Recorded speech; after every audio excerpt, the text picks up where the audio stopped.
From impeachments to inaugurations, if it's a political story, we are on the scene. The race for the White House is heating up. We're beating Biden. How dare he say that? If it's breaking news, we're live with the latest coverage. From the White House, the State Department, and Capitol Hill, we know the issues, but above all, we know the players to bring you the latest in-depth analysis on all the key stories that we're covering. I'm Eric Ham. Join me from Washington here on Firstpost America.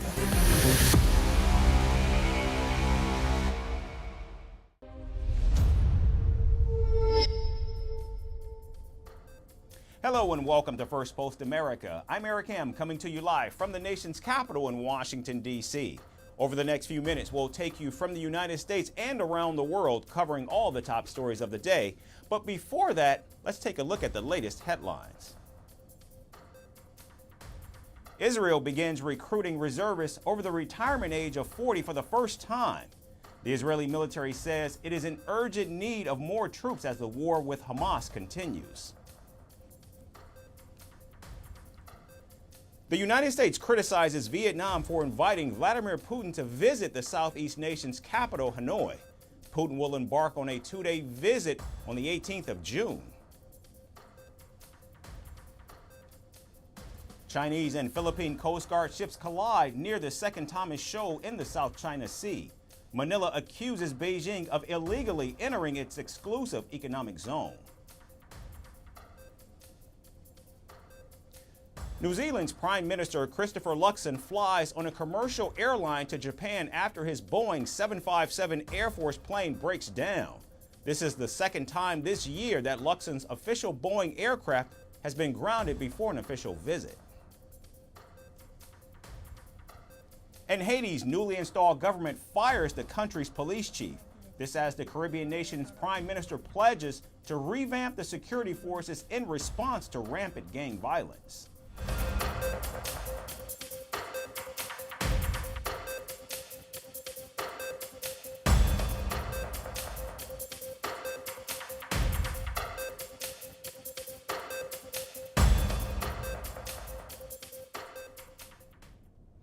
We begin in the Middle East. The Israeli army announced a daily tactical pause for Gaza on Sunday.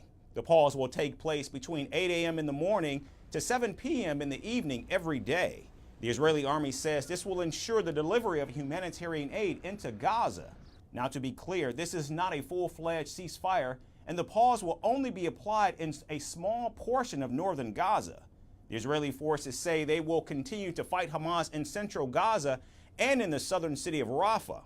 However, it is worth noting that the tactical pause comes after the Israeli army suffered 11 casualties this weekend. Also, not everyone is happy with this new tactic. In fact, Prime Minister Benjamin Netanyahu criticized the move. The Israeli leader says that an 11-hour-long humanitarian pause simply isn't acceptable. Now, according to reports, neither Prime Minister Netanyahu nor his defense minister were even aware of the military's plans before they were announced. Overruling the army leadership, Prime Minister Netanyahu ordered the continuation of military activity in Gaza.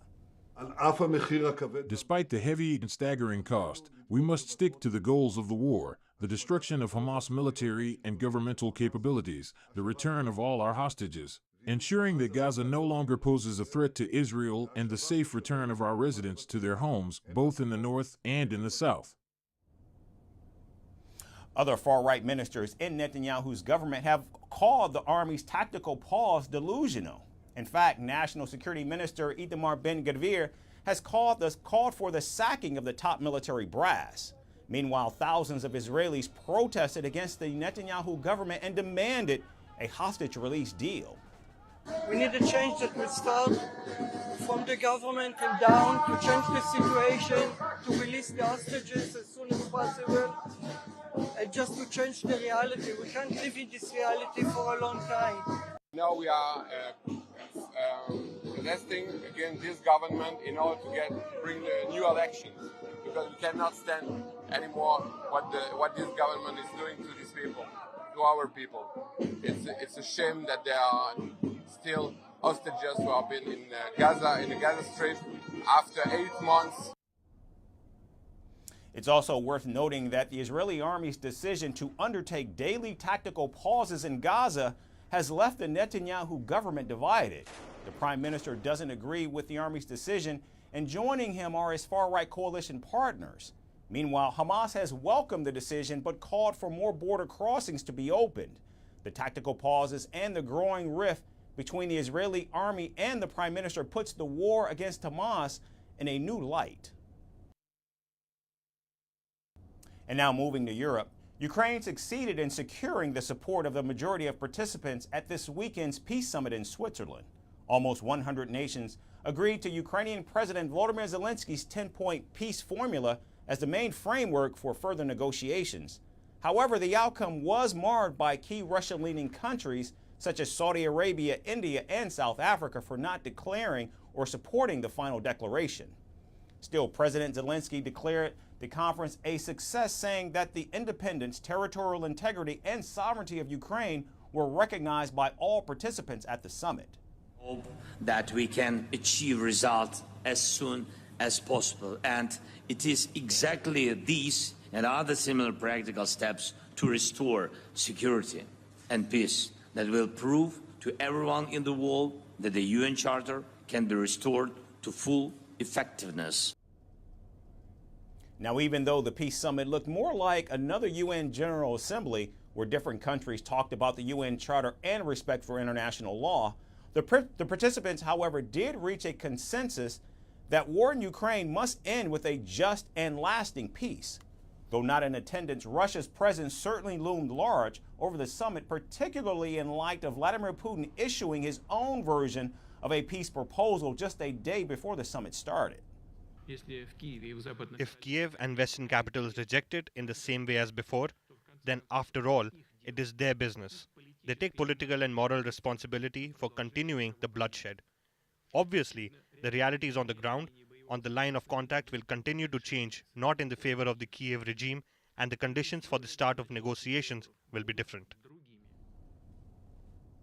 Now, U.S. Vice President Kamala Harris also attended the summit and pledged America's unwavering support for Ukraine by announcing more than $1.5 billion for the country's energy sector and humanitarian aid. As we look forward to that peace and work toward that, the United States is committed to helping Ukraine rebuild. To that end, today, I am pleased to announce that the United States will provide more than $1.5 billion to address Ukraine's humanitarian and energy needs, and to help relieve the suffering of the people of Ukraine. President Biden's National Security Advisor Jake Sullivan also declared the summit a tremendous success. However, summit officials kept details vague in terms of deadlines and plans for the next meetings. Our support and this peace summit here brings real peace closer. The goal is a just, comprehensive, and lasting peace.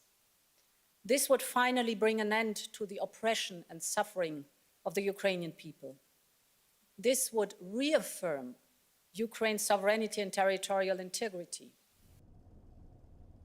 Now, it's also important to note the front lines in Ukraine have barely moved since the end of 2022. This despite tens of thousands dead on both sides in relentless trench warfare, the bloodiest fighting in Europe since World War II. President Zelensky insisted that Ukraine would talk to Russia only after Putin withdraws all of his troops. However, Moscow did not in fact rule out future talks with Kyiv, but did say guarantees would be needed to ensure the credibility of any negotiations. Still, while the summit was deemed a welcome pathway to peace, follow-up steps remain murky and unclear. And as always with war, it's the people on both sides that continue to suffer. And here in the United States, President Joe Biden raised a record-setting $30 million at a star-studded fundraiser in Los Angeles. The event was graced by former President Barack Obama and Hollywood actors George Clooney and Julia Roberts. Meanwhile, Donald Trump appeared at a black church while campaigning in Michigan, hoping to dent President Biden's advantage among black voters. President Biden and Donald Trump's re-election efforts come just 10 days before their presidential debate on June 27th. Our next report takes you inside the latest twists and turns in the race for the White House. With the race for the White House heating up, some of Hollywood's biggest stars headlined a fundraiser for President Joe Biden and raised more than $30 million for his re-election efforts.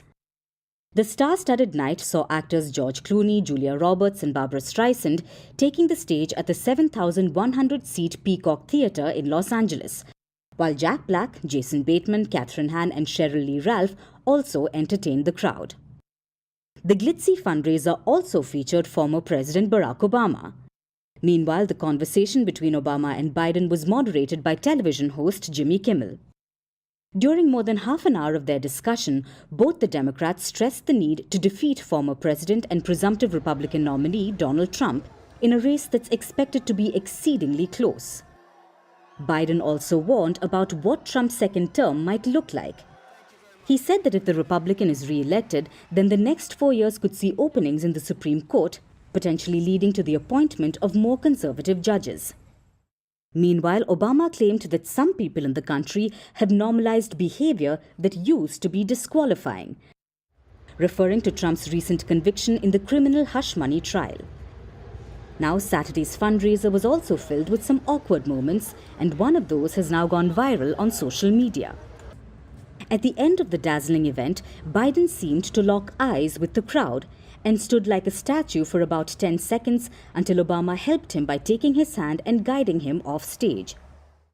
The incident once again sparked concerns of the 81-year-old president's cognitive health, and his political rival Donald Trump did not miss the chance to call him out.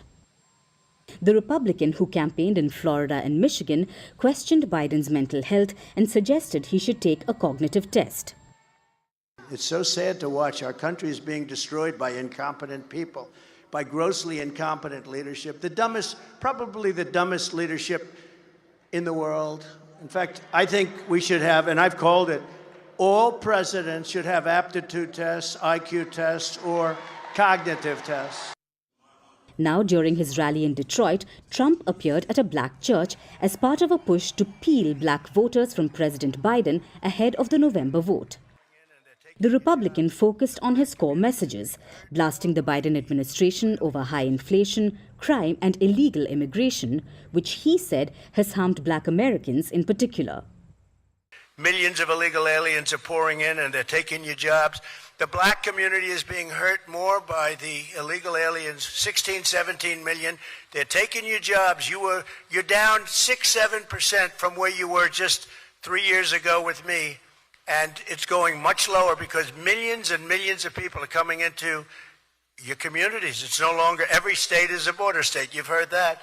But they're coming into your community and they're taking your job. They're affecting the African Americans and then after that the Hispanic Americans more than any other group. Trump also talked about how donations to his campaign have increased since his hush money conviction, which according to him was a rigged trial. All of their persecution of me and others is only happening because I'm running for president and leading very big in the polls. And since the rigged trial in New York, my numbers have increased substantially. And fundraising, by the way, is, I believe, the highest numbers in the history of politics, just like these crowds. Biden held an early lead in the campaign money race against Trump. However, just last month, the Republicans' campaign announced that it raised a whopping $141 million, which was further padded by tens of millions of dollars in contributions after Trump's guilty verdict. Now, with the presidential election less than 5 months away and Trump surpassing Biden in fundraising numbers, it remains to be seen who will win the ballot race.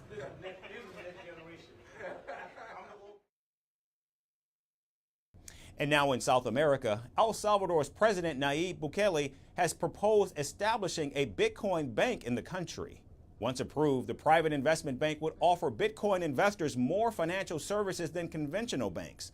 The proposal comes just 2 weeks after Bukele was sworn in for his second presidential term following a landslide election victory. Now the Salvadoran ambassador to the United States said, quote, "As part of our economic plan for El Salvador, we propose a bank for private investment where we can diversify the financing options offered to potential investors in dollars and Bitcoins," end quote. Meanwhile, Bukele's senior Bitcoin advisor has pointed out that some predictions say El Salvador's actual GDP could increase tenfold in the next 5 years if the country stays with its Bitcoin adoption plan under Bukele's presidency. According to World Bank data, El Salvador's GDP was over $32 billion in 2022, a jump of over 30% since Bukele first took office in June of 2019. And if the GDP reaches over $300 billion, it would put El Salvador on par with Romania, Chile, and the Czech Republic. Now, Bukele's embrace of Bitcoin has been a bumpy ride since he made it a legal tender in 2021, making El Salvador the world's first country to do so. Since then, he's planned a Bitcoin city that is still far from reality, and Bukele has reportedly invested millions of taxpayer dollars in the cryptocurrency. Bitcoin ATMs have popped up across the country, and the government has been using geothermal power from a volcano to mine the digital currency. However, despite his best efforts, nationwide adoption of Bitcoin remains low as citizens still prefer transacting in cash.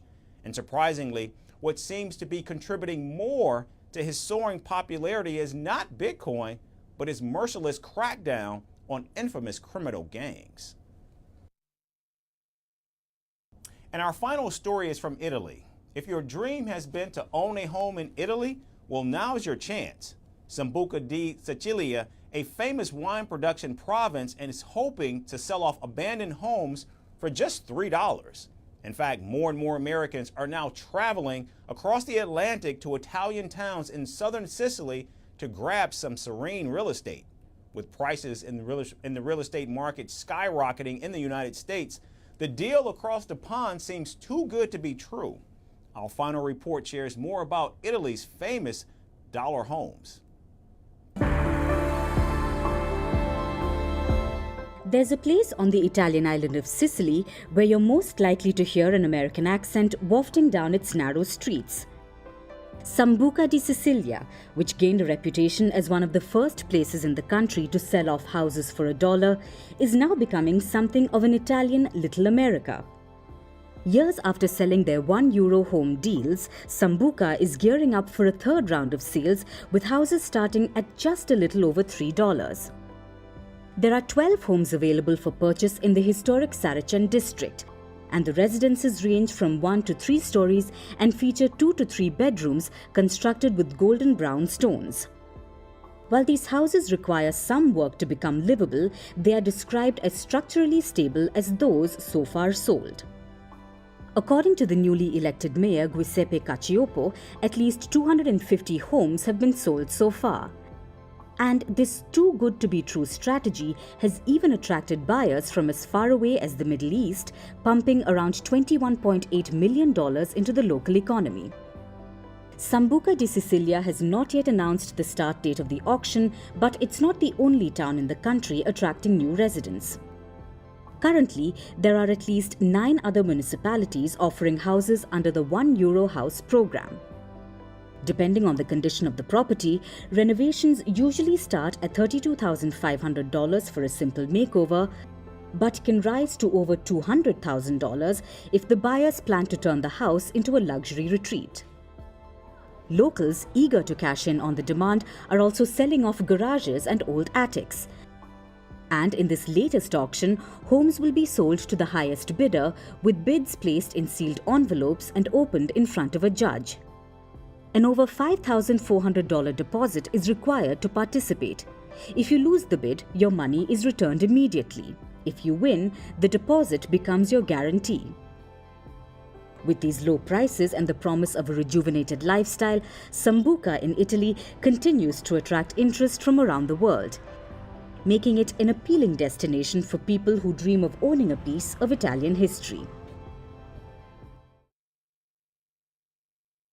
That's it for the show today. We certainly thank you for tuning in. We hope to see you right back here again tomorrow. Thanks so much for watching.